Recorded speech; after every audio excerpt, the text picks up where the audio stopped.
You know what? Why don't we just go ahead and dive in? See everybody collecting. Should be a good crowd today. So I'm Glienn Sedgefield, the VP of Marketing for DMI, and I'm really thrilled to welcome you to this webinar today. DMI, if you don't know, we've been in business for 35 years, and we are shaping what it means to be an IMO. And we take complex challenges and simplify them, providing financial professionals with powerful tools and expert guidance and hands-on support to thrive in a competitive market. And today is an example of that. So, this week I've actually been thinking a lot about webinars that we do for our agents as a way to get leads, generate leads and activity.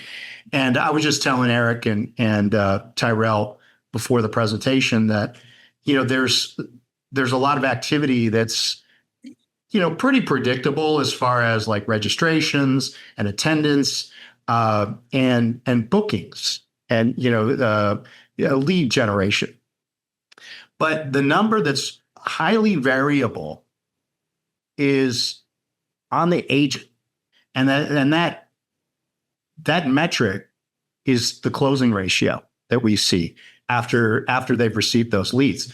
And it can range anywhere from, say, like 6% to 40%, depending upon that agent's process and sales acumen. And I think that sales acumen is huge. And Eric made a good point. He's like, well, the closing ratio isn't about closing tactics. It's more about the way you're building the paint funnel, the way you're building the relationship, and that all leads to a better closing ratio. And so that's part of what we're doing here today. And I just wanted to point that out to bring some tangibility to the importance of the discussion here.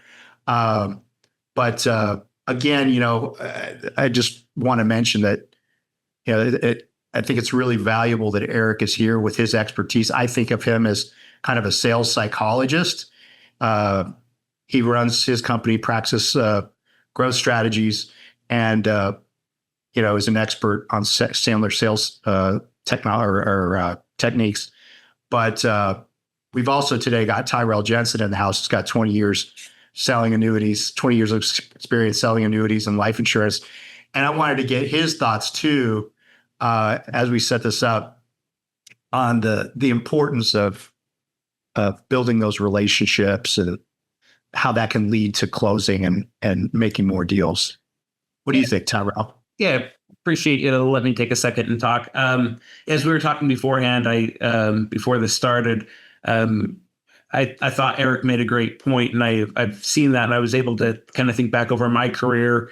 And I've actually gone through Sandler sales training a couple of times, once with Eric. And I've noticed as I implement better discovery processes, better, call it in Sandler, the pain funnel, finding pain, developing pain, and really helping the client or the prospect understand, the pain that they've got and what that can develop into.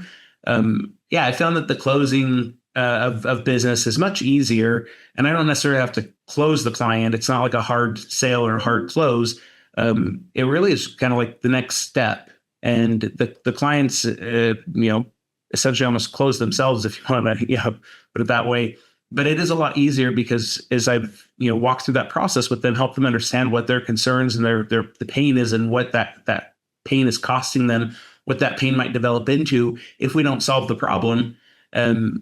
Essentially, when we get to the point of a solution, oftentimes I'll have clients who, before I can even get to closing them, have great. Well, how do we do this? How do we implement this? What's the next step? What's the process to do this? Can we start? Can we do it? And that's because they've gone through that pain funnel and fully understand the problem and what the problem is currently doing to them. And if we don't correct it, what the problem is going to look like in the future, how it'll grow or morph into something more. Yeah, I really appreciate the insight, Tyrell. And so, I just want to let people know also that we're going to learn a lot of great stuff today about the pain funnel, how to ask questions, why solving too soon is killing the closing ratio, a number of these things, and much more, much more. But this is kind of a preamble to a Sandler workshop that we're going to be doing on June 18th. And I just want to let everybody know right up front that is happening. So keep that in mind, because if you want to go, you want to really absorb everything you're hearing today. But that's a $250 cost. We want you to have a little bit of skin in the game there. But then also there is an opportunity to have it paid for by DMI with full reimbursement if you submit 30 or 75,000 of FIA business paid within 90 days, or 7,500 paid commissionable weighted life premium within 90 days. So just be aware of that. It's a great way to get a fully reimbursed training that can make a big difference in your business. So I don't know, any last thoughts, Tyrell, or should we just go ahead and hand it over to Eric? I think Eric's the guy to really take over and just show us and help us walk us through this and teach us what to do. Yeah, thanks for being here, Eric. All right, Glenn, thank you. I appreciate you having me. And Tyrell, thanks for the opening there.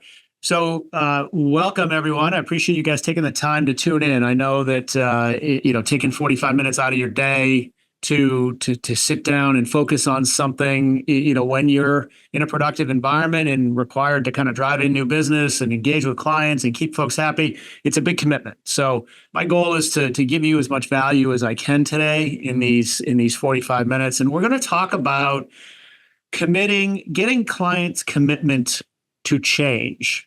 And I use the word change intentionally because if we're representing a new product, a new solution, a new investment idea, a new way of thinking about how to create protection or income streams or anything that is in regard to their financial needs, we're suggesting a change.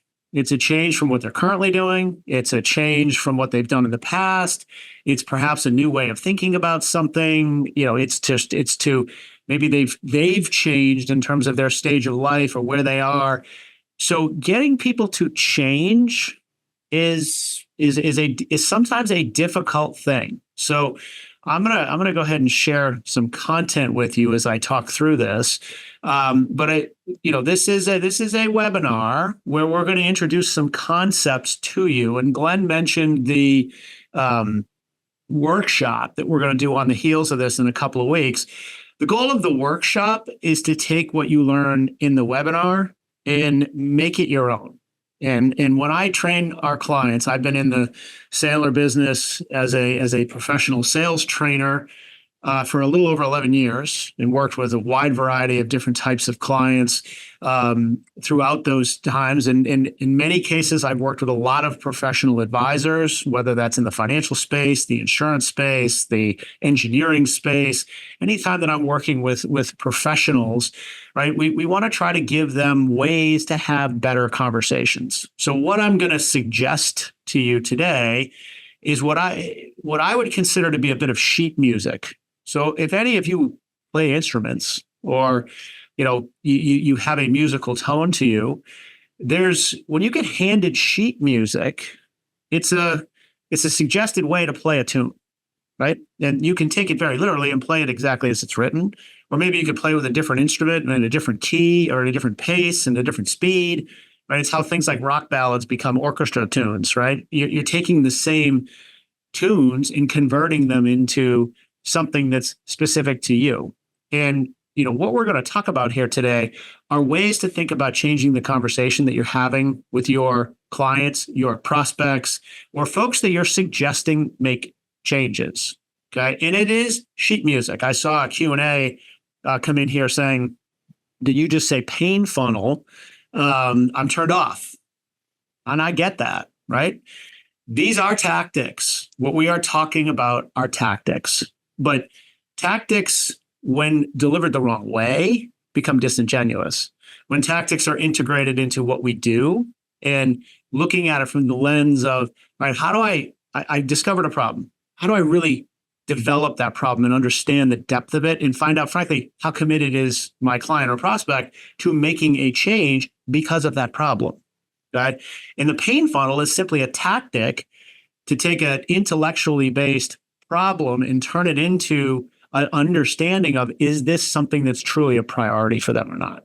So there are words and phrases that we sometimes use to talk about some of the ways that we want to develop a problem or develop a situation. And because they're tactics, a lot of people say, ooh, that's icky. I don't like that. I don't know. That's not for me, right? So I'd like you to think about this as sheet music, though. I'm not telling you this is the way to do it. I'm telling you these are some suggested ideas to get you in the direction that you want to go. Is that fair?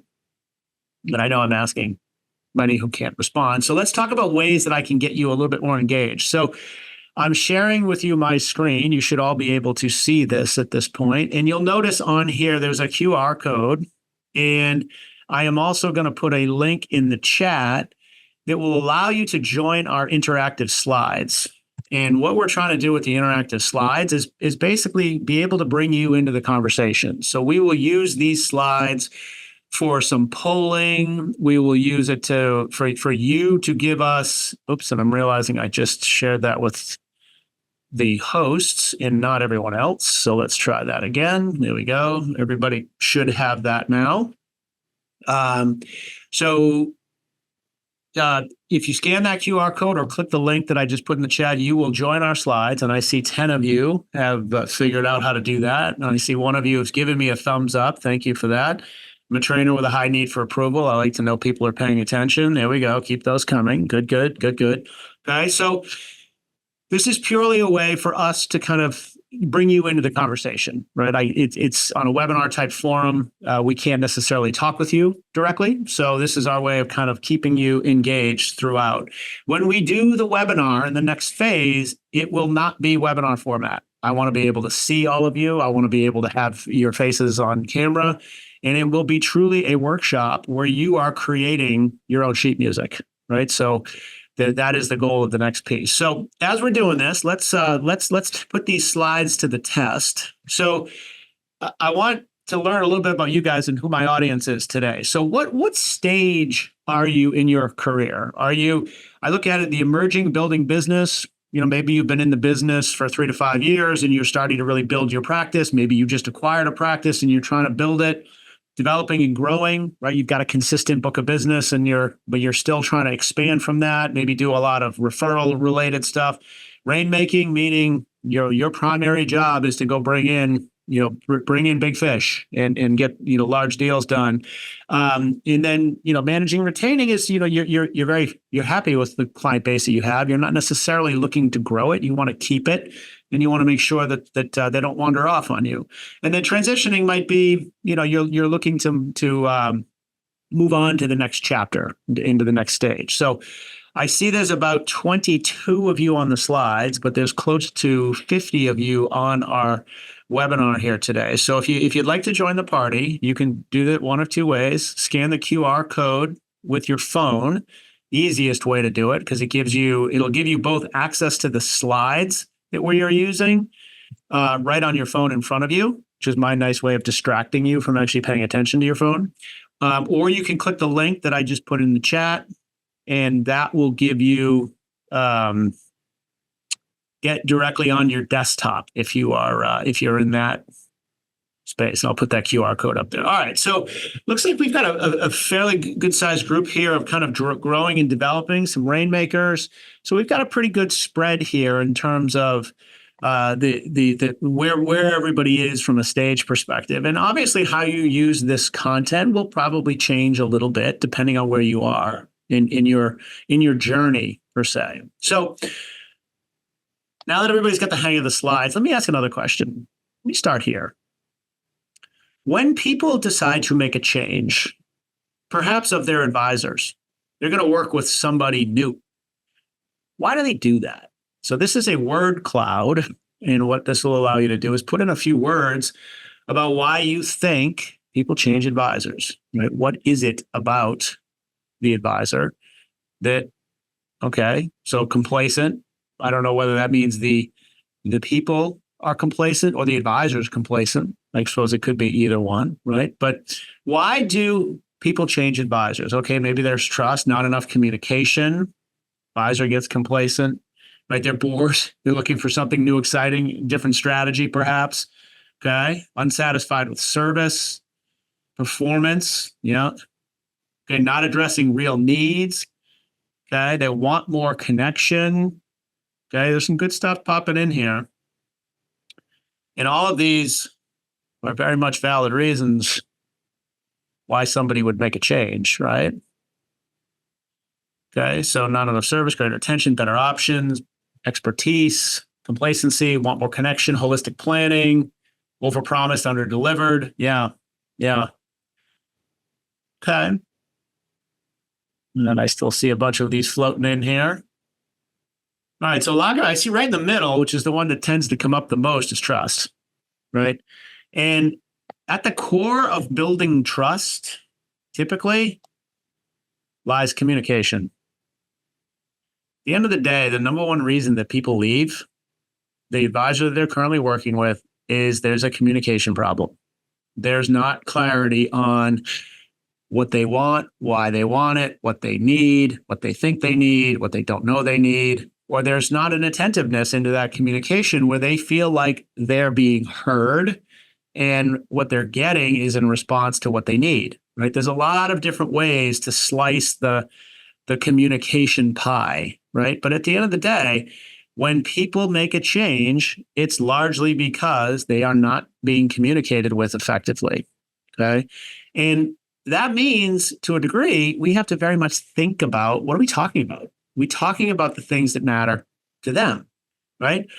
We're all very good at understanding what we do, how it works, perhaps why it's better, what the mechanics of it are, what the results are that it should produce. But the reality is most people don't care about that. They care about kind of where they are and where they want to go. And thinking a little bit about across multiple different levels here, right? From a retirement, maybe education, protection, taxes, legacy, cash flow, right? What are some of the things that really matter to them? What's their risk tolerance and how do they view money in general? And where they currently are today, but where they want to go in the future, right? And having a clear conversation about where, how to get there, right?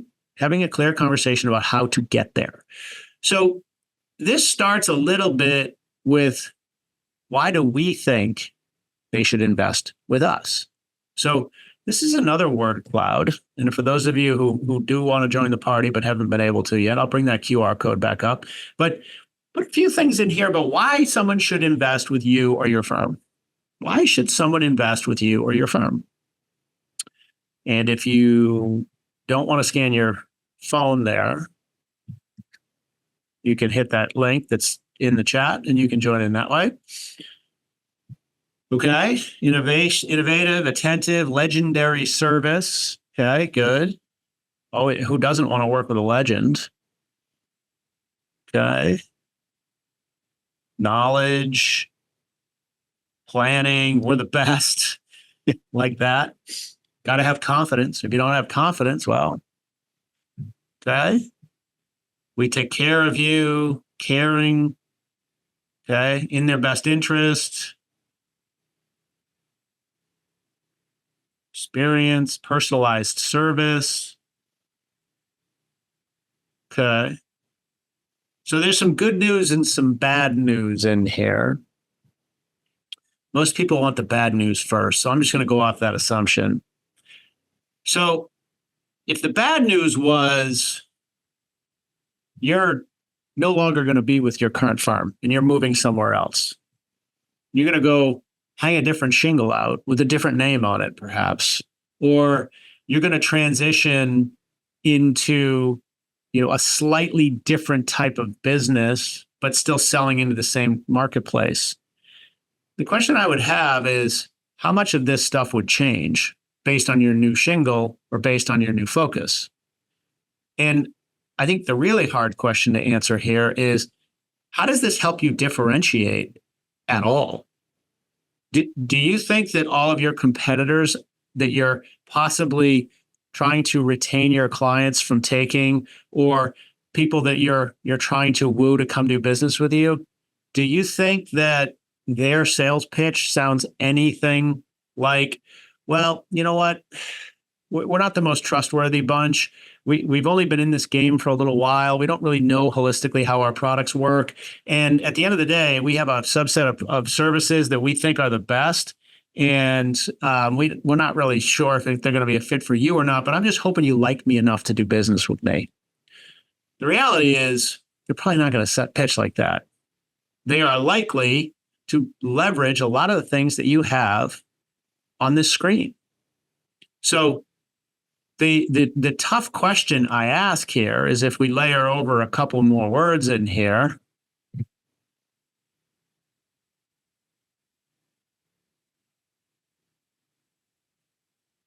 maybe that's a little too harsh, but who cares? The reality here is almost everything that's on here is about you. Yes, there's about, I got to build a relationship. I'm going to build a comprehensive plan. I'm going to give them great service, right? But a lot of that stuff doesn't matter because everybody else says the same thing. And frankly, you don't know how important any of these elements are to them unless you've really dug into what they're looking for. So you got to be careful sometimes that we go to the, what do we think people want and what do we think matters to clients before we sometimes validate what's really important to them. Okay. Because what do we think they want and what's important to them may not always be the same thing. Okay. So look, at the end of the day, you guys are in the advice business, right? Your job is to give them good, sound advice. But here's the thing. A lot of people don't take advice. They don't take, even though it's good, it's sound, it is the right thing for them to do. They don't always take it. So my question for you is why? Why do you think people don't take advice? Why do they resist good advice? Why do they not sometimes take you up on the strategies? Okay. FOMO.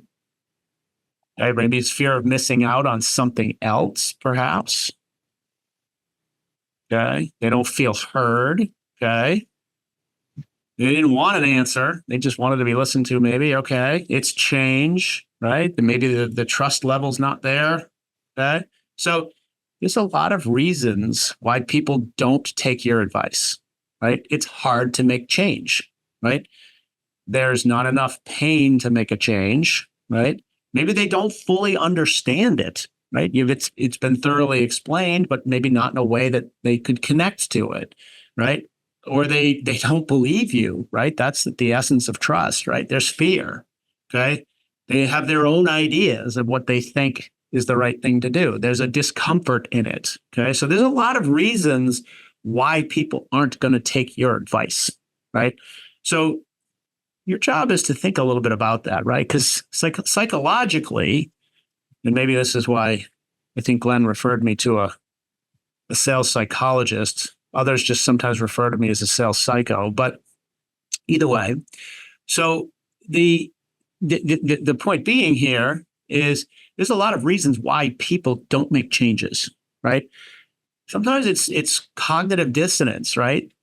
We're talking about financial decisions. It forces them to face uncomfortable truths, right? Usually when somebody's to the point where they need to take on a different investment strategy, they need a new investment product, it's because something in their situation is problematic. But maybe they don't want to necessarily connect with that, right? There's also an autonomy of control, right? They see it as kind of their own personal autonomy. There's emotional barriers there. Fear, right? Anxiety about, perhaps inadequacies or other things and mistakes that have happened in the past that they don't want to see repeated, right? There's habits and comfort zones, right? People are comfortable. They don't want to do something different because it might represent a risk of some way, shape, or form, right? And then there's ego and pride, right? So we have a lot of things that we need to manage when we start thinking about the change process and what's involved with people actually taking your advice. So some mitigating factors here. And I didn't share this data with you, but financial advisors, unfortunately, are the third least trusted selling position in the country. Used car salesmen and insurance product salespeople occupy the bottom two. So there is a lot of mistrust out there. So we have to earn it and build it, right? There's also people always tend to live in the moment, right? We live in an instantaneous society now. You can get something at the click of a button. Right? I ordered something yesterday afternoon on Amazon and it showed up at my house yesterday or this morning. So you can get stuff instantly. A lot of people look at investing now or some of these solutions in a short-term fix environment, which is not necessarily the right way to do it. And financial literacy. Look, at the end of the day, there is a lot of complicated financial instruments out there and people just don't necessarily understand them. So being able to speak to them in a common language in a simple way goes a long way to helping them out, right? So if we think about it from this perspective, a lot of times when we meet with a client, we talk about all the things that we can do for them, why we have legendary service, the products that we can bring to the table, the results that we deliver, the service that we offer, right? We talk about what we can do. We don't necessarily always talk about why we do it and how others experience it.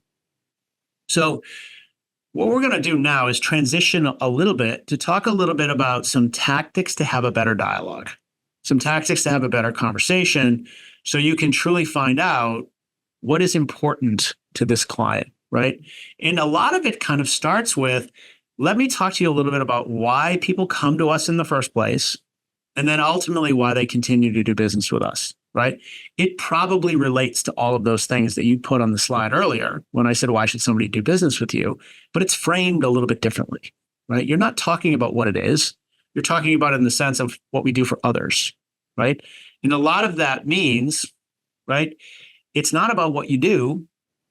It's about why people work with you. It's about the problems you solve. It's about the situations you help people understand, right? That has nothing to do with the product.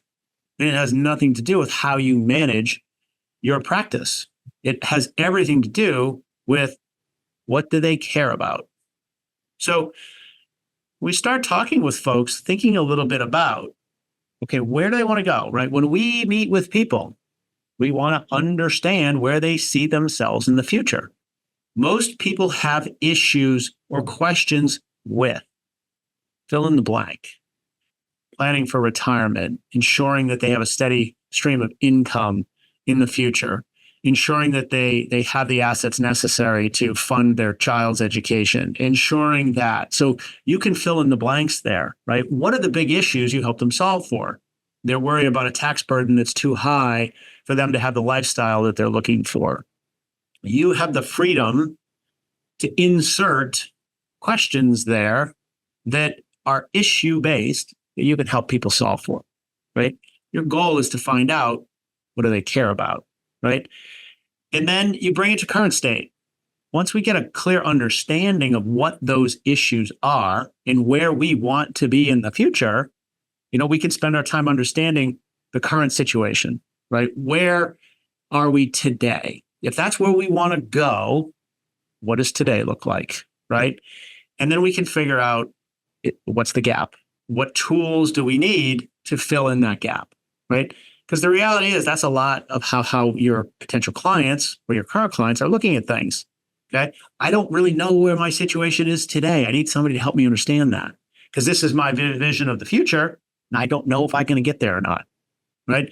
So it's your job to help them see where you are today, where you want to go, and if there's a gap there, what do we need to do to correct it?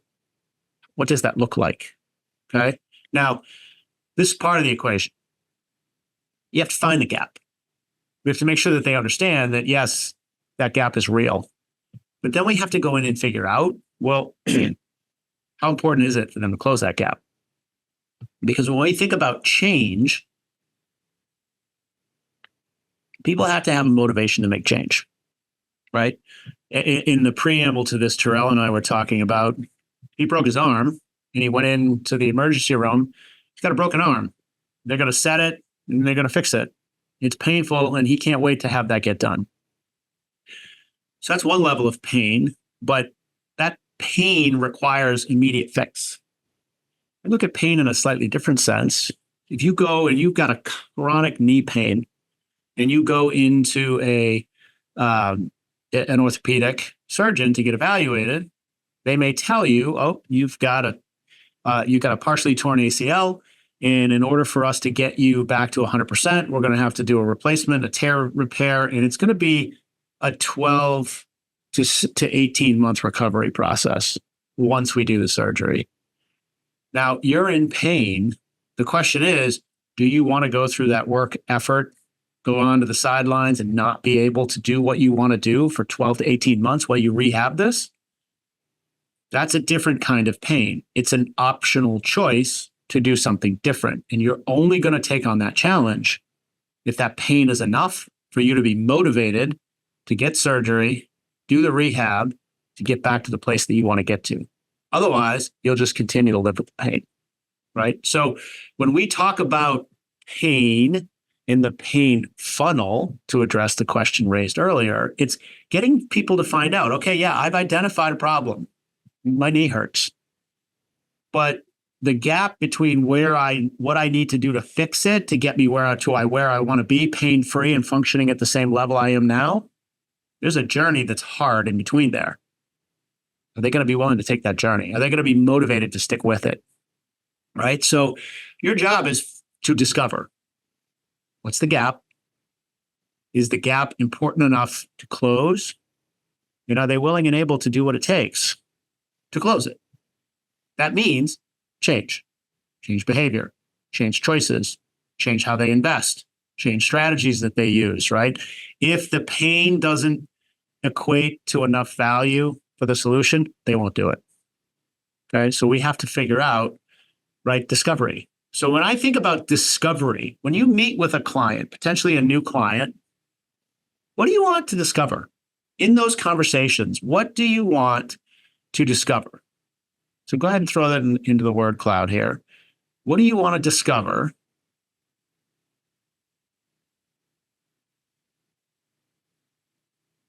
And I'm going to stop share for a second. This slide should not impact you. I'm just making a quick change because something changed on my side.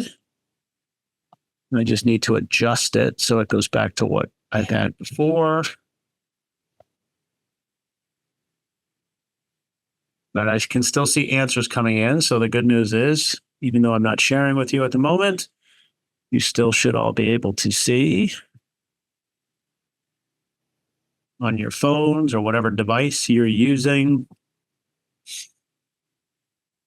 Okay. Let's get back to showing you what's coming up on the screen here. Okay. All right, so what keeps them up at night? Their goals, what's important to them, right? Are they a good fit? Yeah, you got to find out if they're a good client, right? What's their fears about hitting their goals? Okay, how committed are they to making those changes? What are their true concerns? What's the cost of not reaching those goals? Very good, right? Kinds of preferences are they, right? What's important to them? What are their fears? What's their experience been in the past, right? So a lot of stuff we have to figure out here, right? So if we boil this down and we think about it, there's really only 3 reasons that people make change. And none of them are intellectually based. They're all about emotion.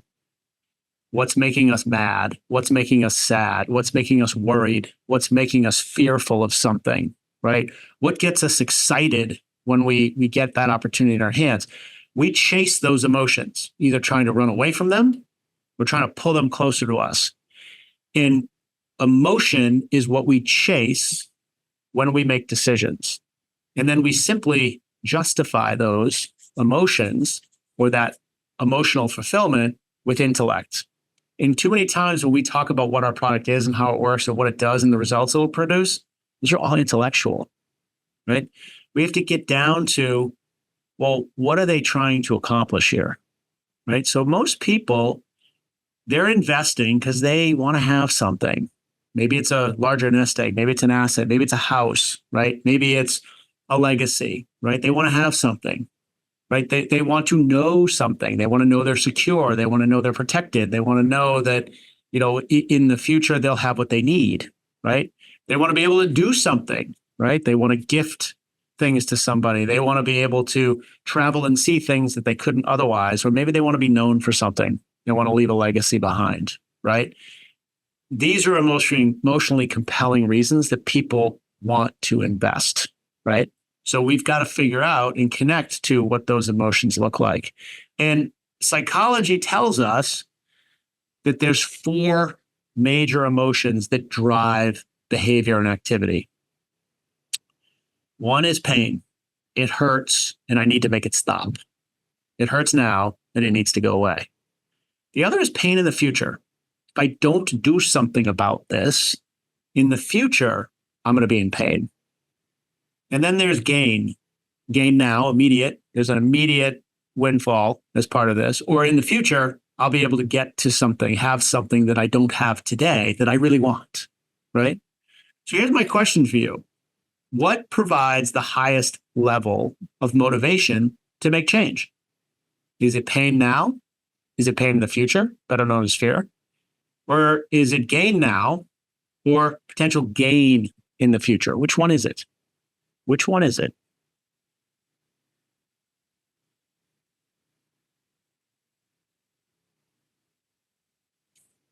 Okay, so I'm getting a pretty... You got 11 of you that have given me an answer. And if you get bounced off the slides and you want to come back on, sometimes you have to refresh your phone, or you can scan that QR code. You can get on that way if you want to join the party. Okay. Okay, we got some abstainers here. All right. All right, here we go. We're getting a few more answers in there. There's 26 of you on my slides, which is about half the population. So again, if you want to join the party, scan that QR code. All right, so it looks like the bulk is landing on pain now. And reality is that's accurate. Pain now is the biggest motivator for people to make change, right? So we have to find out what is broken and what's that gap that's causing them pain, right? Maybe it's keeping them up at night. Maybe it's causing them to not be able to be able to have comfortable conversations, and maybe it's embarrassing to them in the moment, and they can't get through it, right? So if we can find pain, then we're going to have people that are highly motivated to do something about it. Fear is a fairly distant second, but fear is not a huge motivator unless it's close, right? In gain, where you might see, people chase higher returns all the time, but they're usually doing it in the realm of either fear or immediate pain. I need this now.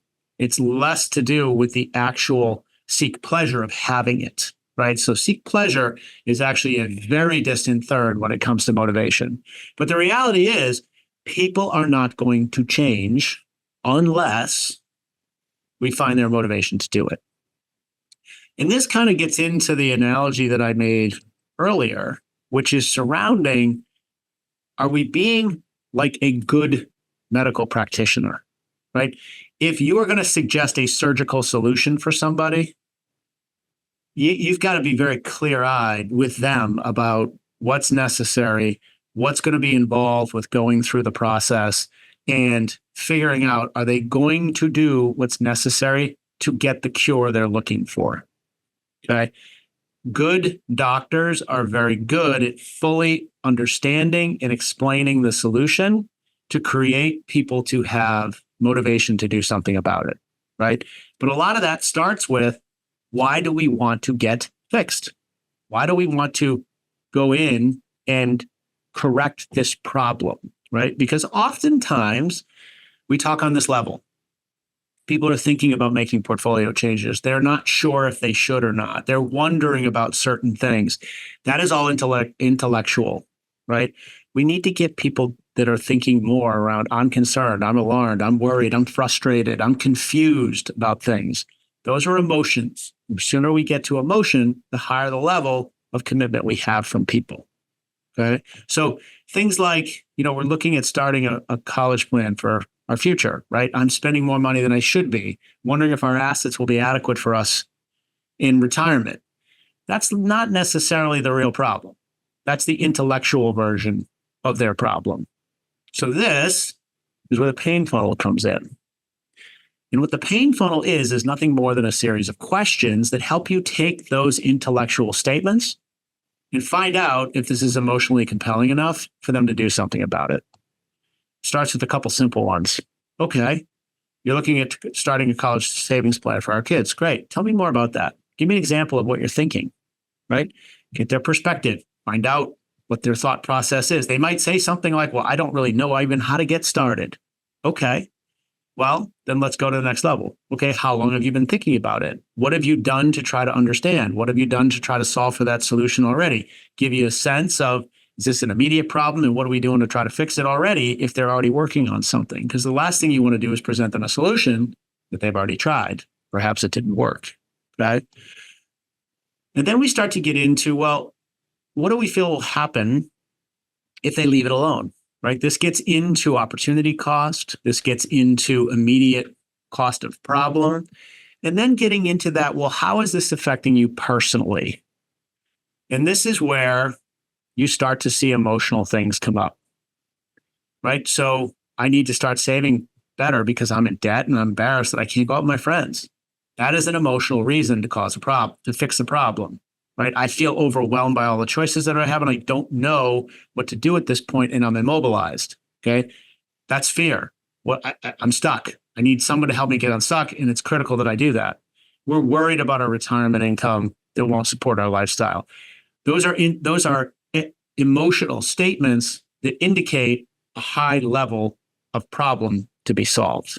So the goal here is, maybe you get some intellectual statements. Maybe you even make some suggested intellectual statements, and then you work them through a series of questions to really understand and hear their perspective on the situation to find out if this is an emotionally compelling issue for them. Because if it's not, they're not going to do anything.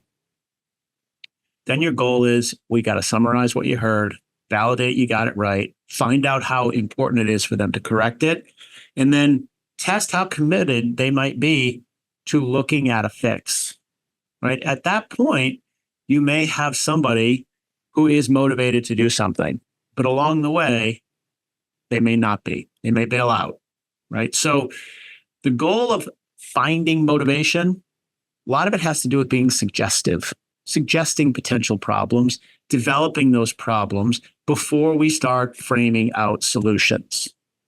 So if I take and boil this down, it's a lot less about solving the problem. It's more about defining and understanding the problem before we present a solution. So at a high level, these are all the things we should be thinking about when we're doing discovery with a client or with a prospect. Now, it's easy for me in 45 minutes to whip through all these things. What's hard is, how do you create your own conversational talk track? How do you take some of these concepts as sheet music, build them into your world, your language, your comfort areas, so you can work with them with a client? And largely, that's what our plan is on June 18th in the workshop, is to take the high level stuff that's here and bring it to you in a more applicable sense that fits you, your personality, your business, in your clientele, so you can have a bit of a talk track. I don't like scripts. Scripts don't work, in my opinion. But a lot of times you have to start scripting out, what do these conversations look like, so you can have a frame of reference and a talk track to go deliver them. So with that, I'm going to turn it back to Glenn and Terrell. We're going to give you some details on how to stay connected to us and what kind of next step here looks like. Yeah, thank you very much, Eric. You know what? I'm going to pull up a a little card here, and it's going to have a QR code to reach out to Tyrell, and then also another QR code that can get you registered for that June 18th workshop. And again, that workshop is very interactive. It's generally a smaller group, so you get the focus and attention with Eric, so you can help to, build that music that you want to create with your clients. So, Tyrell, what do you want to add here? I know you probably have some thoughts at the end here. Yeah. So first, I really appreciate what Eric went through. I think it's really important understanding. There's a couple things. It's funny how I've listened to Eric and gone to several of his trainings, including some workshops where it's more smaller groups. And every time I listen to him, I learn something, or something's clicks in my brain a little bit better. And kind of that pain discovery and understanding, kind of going back to really understanding what the problem is, and taking that time. I think going back to our original, how we started off the conversation of how do we get, how do we help clients, how do we close clients, have a better closing ratio, and stop to think really closing, if we're doing what we're supposed to be doing, if we're doing a good job, closing the client means helping them accomplish their goals. And really kind of going back to, what are we really doing here? We're really helping the client. At the end of the day, our job is to help the client accomplish their end goals. And if we ask the right questions and really understand what their end goal is, and back to Eric had that slide that was kind of the now, the future, and then the gap, to really understand the end goal and ask all the right questions, really just opens up our ability to be able to get them to that end goal, which is, really doing it and being the advisor we're supposed to be. So I just really thought that's, important. I think oftentimes I do this, meet with somebody, and I think I know what they want. And so I just push right for the end without really going through and developing and understanding what is it that they're really trying to accomplish? What are the hurdles that they really have, and understanding that. So again, a great reminder about that. And I think that'll really help us do what we're supposed to do, which is help our clients get to where they want to be and need to be. Yeah, that's a great point, Tyrell. Failure to close has typically nothing to do with the product, the solution, or how you're presenting it, but everything to go into, did you find the right problem, the one that matters to them the most, and the one that's going to get them the most motivated to take action, right? That's when the close is easy. So appreciate all your input and insight, Eric. You're a genius at this. So Not get carried away. I'm just a wicked smart guy from Boston. That's all I am.